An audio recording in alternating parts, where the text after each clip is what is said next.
everyone, Captain V here from AllPro, cutting a quick video about our new product, the Flutter Pro.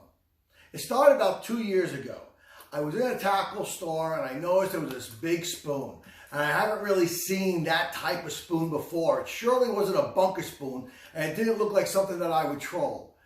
Talking to the guy behind the counter, he tells me that they began using these to jig up stripers. So I had to have one. I get it, throw it on the boat. I don't know, maybe a couple days go by. I'm fishing. Things aren't really going well. There's a bunch of boats around me. I don't see anybody landing anything. I decide to fool around with this spoon. I put the spoon in, I drop it down. The first thing I noticed was the spoon was kind of light. So it was taking a little while to kind of get down to the water column where I needed it to be, but it got there. And when it did get there, I began working it and bang, fish on. And it was a blast. It hit hard, it was fun, it was great. Did it again, fish on. I'm looking around me.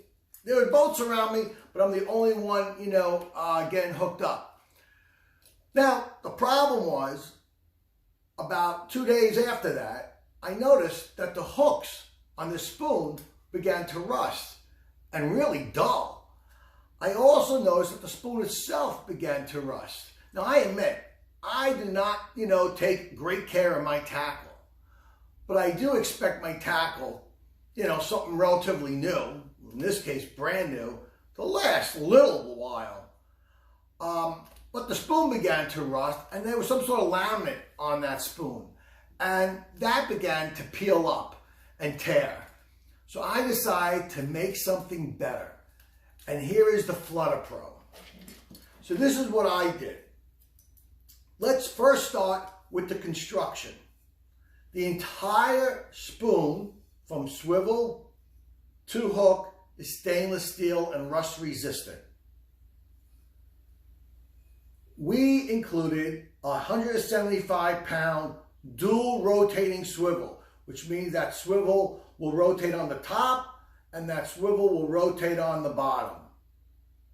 We then added a 175-pound stainless steel split ring.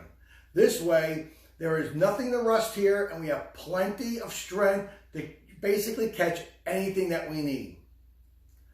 But then the magic comes down to the spoon.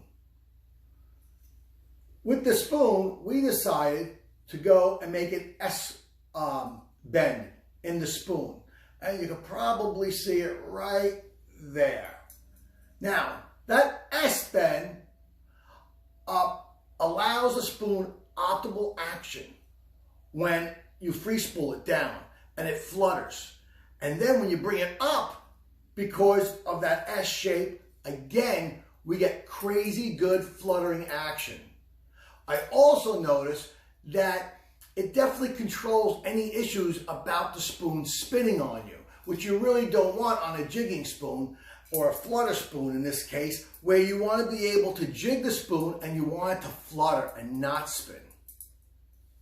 The spoon is about 5 ounces in weight, which is perfect because if you're fishing at 30, 40, 50, 60 feet of water, you can get that spoon down in the water column where the bass and the big fish are and be able to hook up and work the spoon. Our spoon comes in several colors. We have the chrome version, which is one of my favorite. We have the pink and white. We have the chartreuse. And you have the glow. I'd like everyone to give this spoon a shot. I think you're going to have an absolute blast. I have already been told that because of the construction of this spoon, that they have been trying these out on bluefin tuna. And this past winter, when we were at the shows up in Massachusetts, down in Philly, and in Rhode Island, they were not only buying the spoons for striped bass and pelagics, but buying them for lake trout. And what I was told what they were doing with them was that they would put them on downriggers or on drails and drop them down, and they would troll them at a slow troll or a bump troll with them for lake trout. So there's several applications with these spoons. There's a few tackle stores on Long Island that has them. You got to visit Pelagics. They have them. Suffolk Marine, they have them. As well as Saltwaters. They also have them. You can also get them on our website at the AllProTackleBox.com. I hope to see you on the water. This is Captain V. I'm out.